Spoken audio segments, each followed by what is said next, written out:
उसे जंगल का बादशाह कहा जाता था। जंगल में उससे भिड़ना मतलब मौत को दावत देने जैसा था।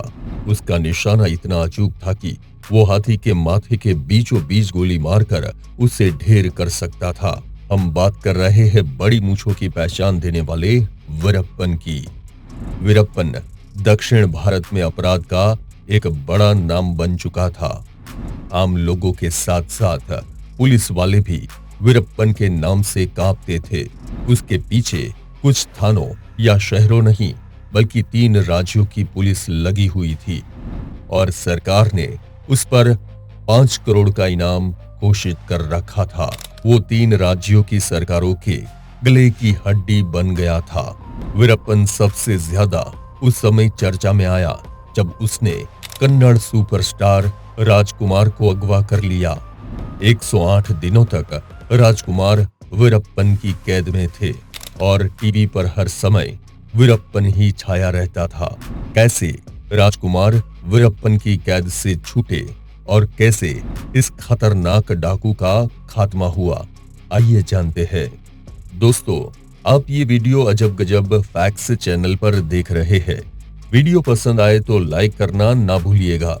वीरप्पन, जिसका पूरा नाम कुज मुनिस्वामी वीरप्पन था और उसका जन्म साल 1952 में कर्नाटक के गोपीनाथम गांव में हुआ था। वीरप्पन का जन्म एक गरीब चरवाहे के परिवार में हुआ, इसलिए जंगल उसका घर बन गया था और जंगल के हर रास्ते से वो वाकिफ था। जब वो सिर्फ 8 साल का था तभी से वो अवैध शिकार करने वाले गिरोह का सदस्य बन गया था और 10 साल की उम्र में ही उसने एक तस्कर की हत्या करके पहला अपराध कर दिया था।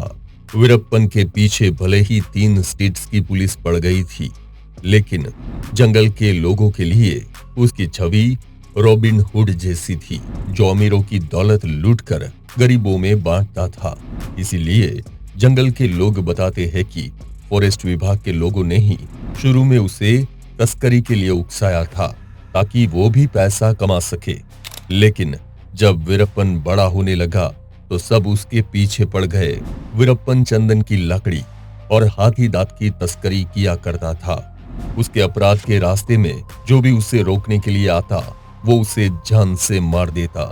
बताया जाता है कि वीरप्पन ने लगभग 10,000 टन चंदन की लकड़ी की तस्करी की और उसे अवैध रूप से बेच दिया।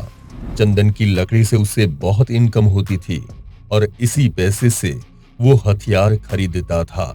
हाथियों के मस्तक के बीचों बीच गोली मारने और उसके दांत निकालने की कहानियां वीरप्पन के बारे में अक्सर कही जाती थी, लेकिन 2 पत्रकारों को वीरप्पन ने अलग ही कहानी सुनाई। उसने कहा कि वो तो हाथियों का शिकार कब का छोड़ चुका है। जंगल में और भी बहुत से गैंग सक्रिय रहते हैं, लेकिन पुलिस सारा इल्जाम उसी पर ही डाल देती है। उसका कहना था कि हाथियों को तो इंसान ने कितना तंग किया है। उन पत्रकारों ने उसकी एक तस्वीर भी ली जिसमें वो नेशनल जियोग्राफिक मैगजीन पढ़ रहा था।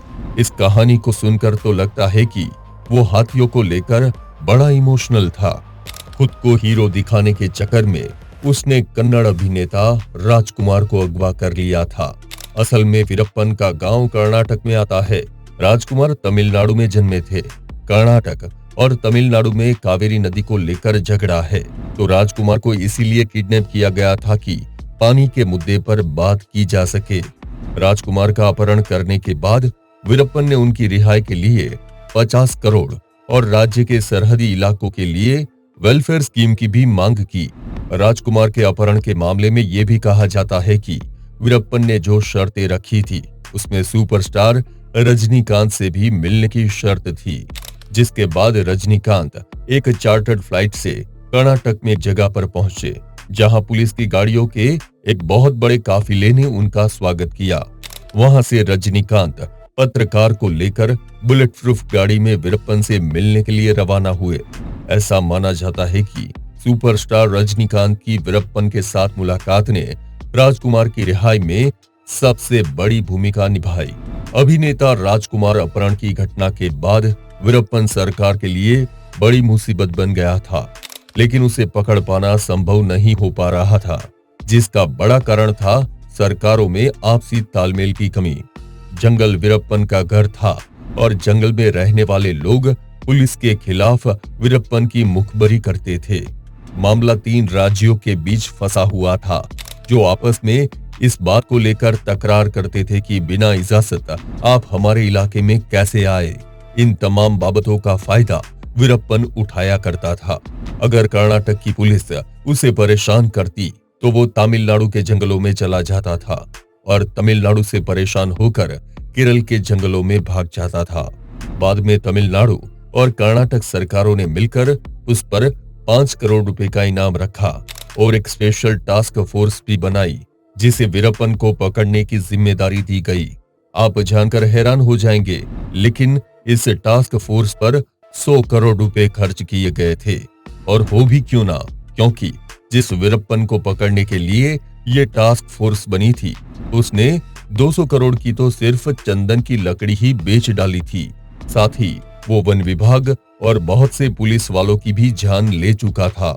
उसने अपनी जिंदगी में 184 लोगों की हत्या की थी, जिसमें 97 लोग पुलिस या फॉरेस्ट डिपार्टमेंट के कर्मचारी और ऑफिसर थे। वीरप्पन के गांव गोपीनाथन में भी कोई सुरक्षित नहीं था, खास तौर से वो लोग जिन पर उसे पुलिस का मुखबिर होने का शक होता था।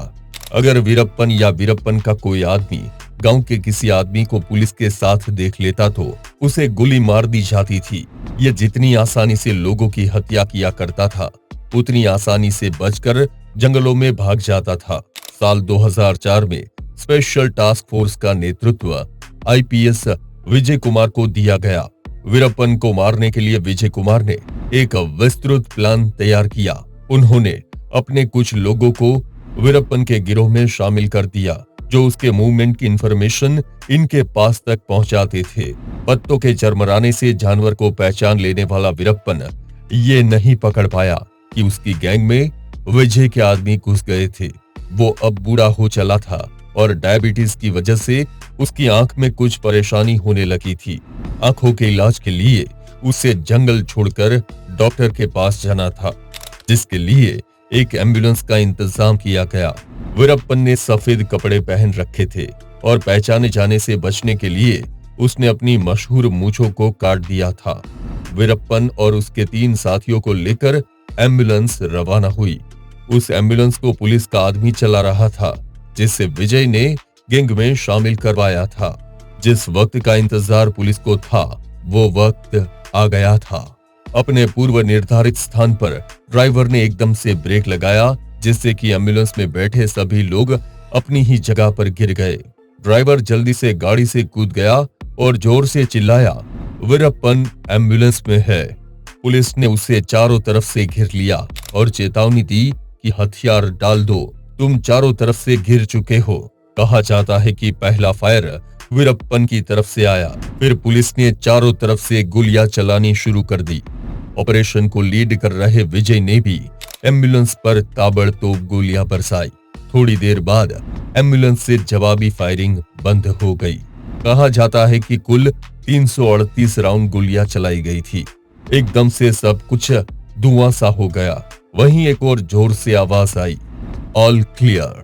एनकाउंटर 10:50 पर शुरू हुआ। 20 मिनट के अंदर वीरप्पन और उनके तीनों साथी मारे जा चुके थे। 10 महीने से चल रहा ऑपरेशन सिर्फ 20 मिनट में खत्म हो गया। इस ऑपरेशन को अंजाम देने वाले जो लोग वीरप्पन की गैंग में शामिल हुए थे, उनकी बहादुरी के कारण जय ललिता ने उन्हें 3 लाख रुपए और प्रमोशन देकर सम्मानित किया। वीरप्पन की मौत के बाद उसकी लाश जब हॉस्पिटल के बाहर रखी गई तो वीरप्पन को देखने के लिए हजारों लोगों की भीड़ इकट्ठा हुई थी। कहते हैं कि वीरप्पन की बीवी ने उससे शादी इसीलिए की थी क्योंकि उसे वीरप्पन की मूंछें और बदनामी रास आ गई थी। टाइम्स ऑफ इंडिया के मुताबिक वीरप्पन की बीवी मुथु लक्ष्मी ने कहा था कि वीरप्पन को फंसाया गया था। हाथी और चंदन से वीरप्पन को कोई फायदा नहीं हुआ था। नेताओं ने इसका खूब इस्तेमाल किया। रामगोपाल वर्मा ने वीरप्पन पर फिल्म बनाते वक्त कहा था कि उसने रजनीकांत को भी किडनैप करने का प्लान बनाया था, क्योंकि वो अपने को रजनी से ज्यादा फेमस मानता था।